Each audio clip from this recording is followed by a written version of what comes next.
What's going on, everybody? We up on the nightcap, baby. We're gonna end the day off right. I got you covered, man. Wang actually saved the day in terms of NBA 2K23 news. This is the most excited that I've been all day after NBA 2K released that it was definitely mid. They released the mid trailer or whatever it is. It's not that the trailer was bad. The trailer was not bad. I thought it was decent. The problem is that we really didn't get any information with that. There was no courtside report. So Wang swooped in and saved the day like he usually does when it comes to stuff like this. And he put out a series of tweets, and we're going to go through all of those. I'm going to get you guys caught up on the news. You do not want to miss a second of the nightcap, baby. Okay, so Jacob says, will we be able to turn jump shot meter off? Hut still have a layup meter. But still having layup meter. I set my shot meter option to pro stick only. That way I can decide which shot gets meters and which don't. Give it a try. I do my step backs with the shot stick. I do my layups with the shot stick, things like that. So that'll probably be the option that I'm going to roll with, because I also like to time my layups. Run My VC says, could you take out the option to turn off layup timing? I feel that NA for layups is basically the same thing as real player percentage. Someone that has a high layup shouldn't miss wide open, but they should also know how to time them, and a low layup shouldn't hit at all. Mike said, we'll get there one day, but I don't think the community is ready for that yet, at least not with the current mechanics. Drew says, Baluba, are you still rewarding bad defenders for leaving their feet on pump fakes? And anybody that's been following me for a little bit knows how much I hate this. Wang said, we made a change to where if you bite on a pump fake, there's a cooldown timer on landing, during which it's much easier to get blown by. Thank the Lord. Where people just spam wide, they jump for joy, you haven't even gone up yet, and then as they're coming down, they can still get a clean block on you. That nonsense has to go. Mike says in a tweet that he made on his own, a lot of people ask what 3-point rating is needed to be consistent in NBA 2K23. It depends on what you consider consistent, your shot selection and stick skills. But if you plan to shoot a lot of threes, I personally would try to go mid to high 80s at minimum. Mike also says, but some of you sweats will probably be able to get by with high 70s. Either way, be prepared for a tougher shooting year than last year online, at least until you get your ratings up and badges equipped. Mike, you out here calling people in the community sweats? What's going on? No, but with all seriousness, I mean, this is good that he acknowledges that, like, the people that really get into that lab, the quote unquote sweats, are people that are out here that are looking at their jump shot saying, if I have a jump shot and I can have it lower, I'm going to master it. Badge Plug says, at least until you get your ratings up and badges equipped, quoting Mike. He says, how much does this change when badged out? You can't leave us on that. Ha ha ha. Wang says, even fully maxed out, field goal percentage should be significantly lower than what you saw in 22. The next guy, he says, is the My Player builder this year for current gen gonna allow us to use sliders for our physicals like next gen?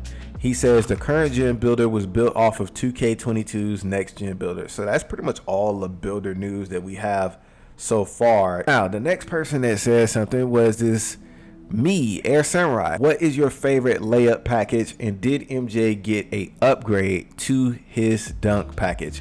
Wang responds and says, my favorite layup packs are MJ, Book, and Levine. Magics are pretty epic too.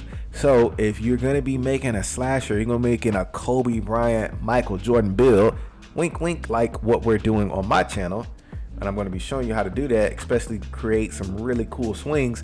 You want to really check out these packages and see what it is that you like the most. And we've got a tweet from Braden. Braden says, can we expect to make builds that are evenly spread to do multiple things, or with the attribute point system, will we fall into making role players and work as a team? Wang said, I can see it going both ways. You can spike a couple towers and be great at fewer things, or choose to be more well-rounded and just good at everything. I think teams that build role players and work together will be more successful than a team of do-it-alls, but just speculating. So you know how the community is when they get something. They're going to try their damnedest to try to break the game and try to get something into the, from a standpoint where they can basically dominate the game. And if it's in the game, as long as it's not a glitch build, I don't have a problem with it. It remains to be seen. We don't know what the community is going to do when they get the game. But, we only got a couple days left. So tuning in to the nightcap, chilling with your boy Samurai. I got you covered. I got you covered with the news, man. Derek says, do you think sharpshooters will be great this year? I felt like last year, since everyone could shoot, sharpshooters weren't really necessary. Mike Wang replies and says, sharps are going to be very important assets this year. Trust me, a lot of people are going to struggle to shoot. Okay, so Mike has made a guarantee, he has put a stamp on it, that this is going to be 2K21 current gen-esque. If you played that game, you know what the hell I'm talking about. And in 2K21 current gen, a lot of people made small builds. Why? Because those were the backpack builds, in my opinion. Those were the meta builds.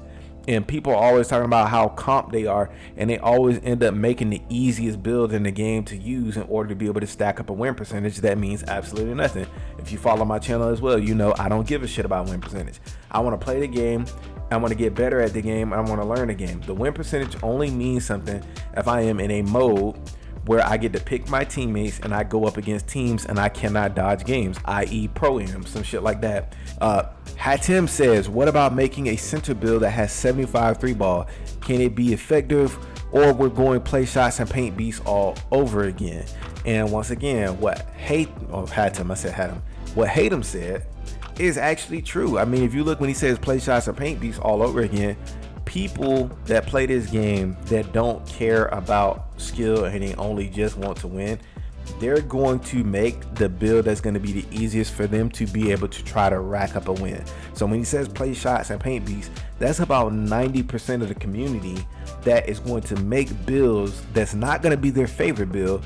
They're just going to make the build that they feel like they can get a win with. And for me, I want to make the build that I'm happy with, because I have to spend my hard-earned money on making the build. Why would I make a fucking play shot when I like to get to the basket and dunk? I like to shoot mid-ranges and turn around fadeaways. I like to shoot standstill threes. I like to shoot step backs and pull-up jumpers. I like reverse layups. I like contact layups. I like all of these things, floaters.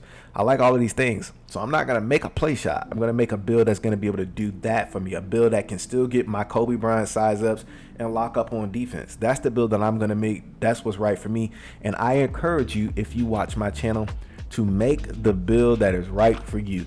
Don't make a build because I think that it's a great build. Make the build that is right for you. Make the build that emulates what it is you want to represent on the court. Mike responds to him about the 75 3-ball.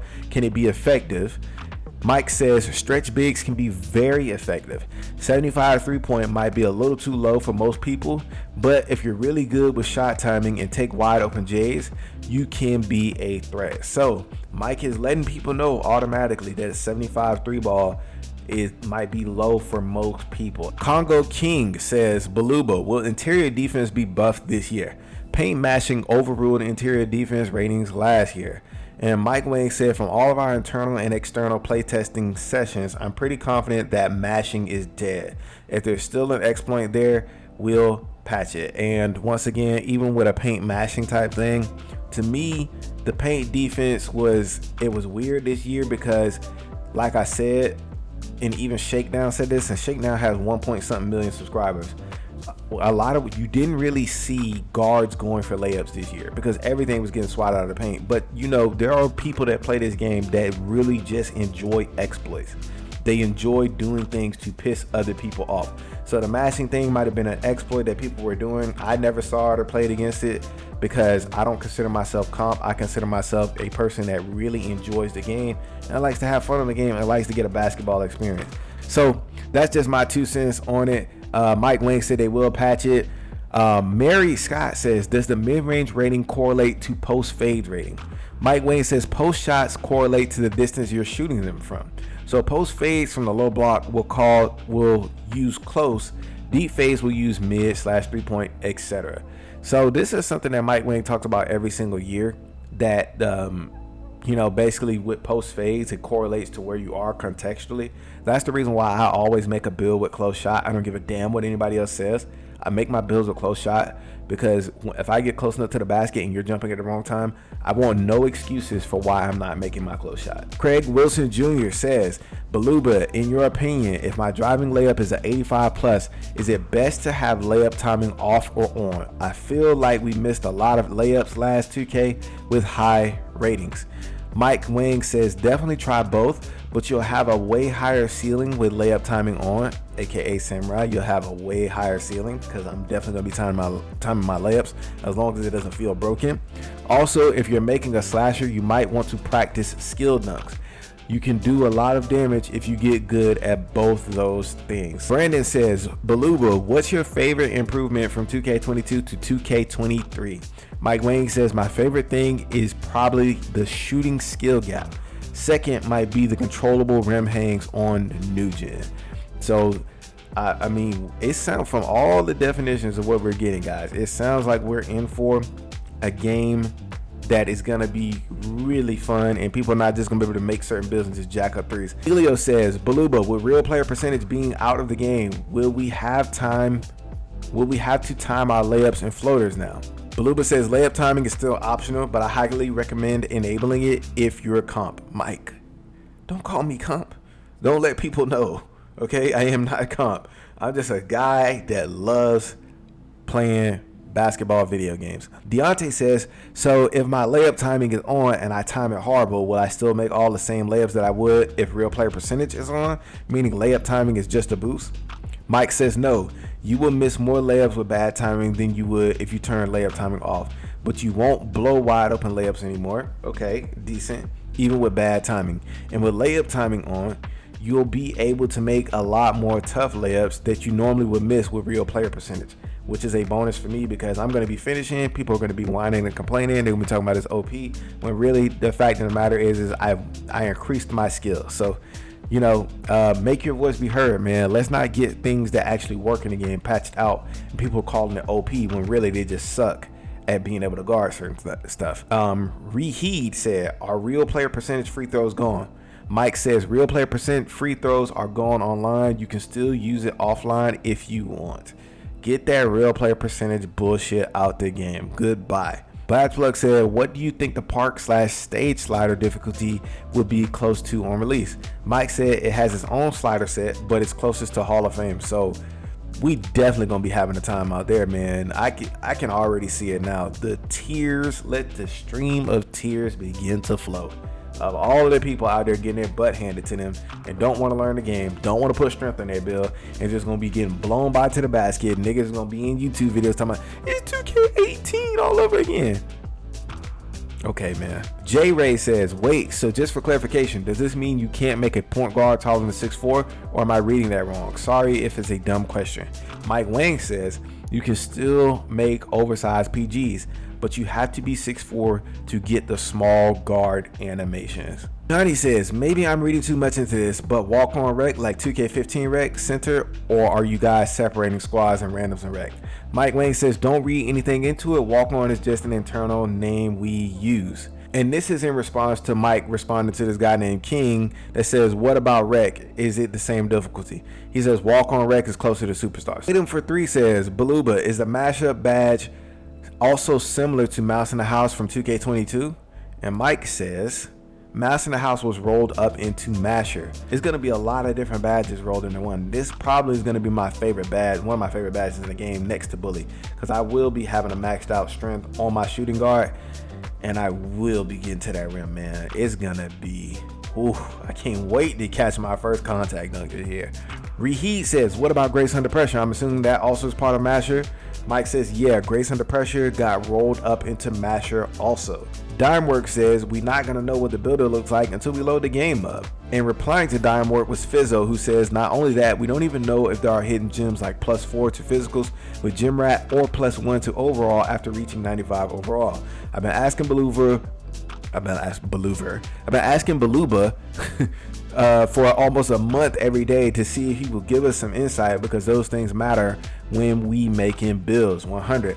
Mike Man, maybe I need to get some goddamn sleep. Mike Wang says gym rat +4 to physicals and accessory boosts return just like 2K22. But other than that, the caps you set in the builder are what determine your animation unlocks and badges. So before you make your build, I'll show y'all what to do.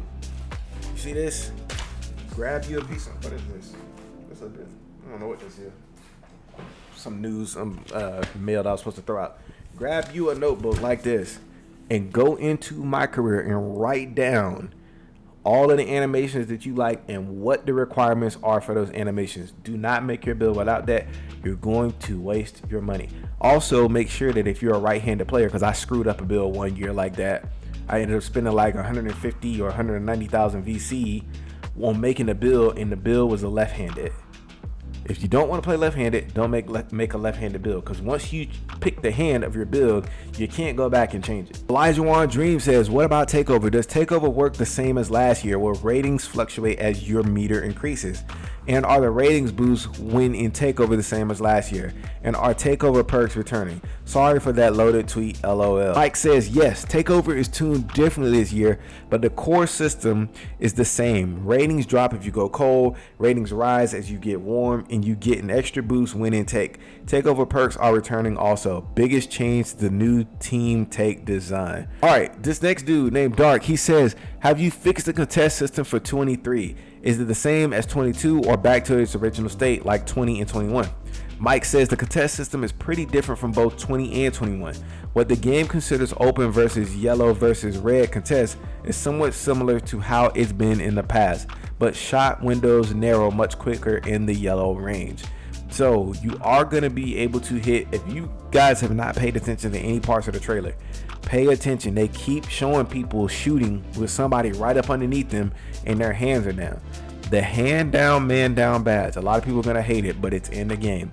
The hand down, man down badge is going to allow people to be running on a closeout, and if their hand is not up, it's going to be shoot over those. I can already tell it. We're going to get elements of 2K18 in this game. There's no avoiding it. So just be prepared. Mario asks, what about 5v5 Pro-Am in terms of the sliders? And Mike Wang says, also Hall of Fame. Hopefully we actually get some real news tomorrow. Tomorrow is supposed to be the quote-unquote GOAT boat, which will be current gen. But my God, 2K, can we get some news on the builder?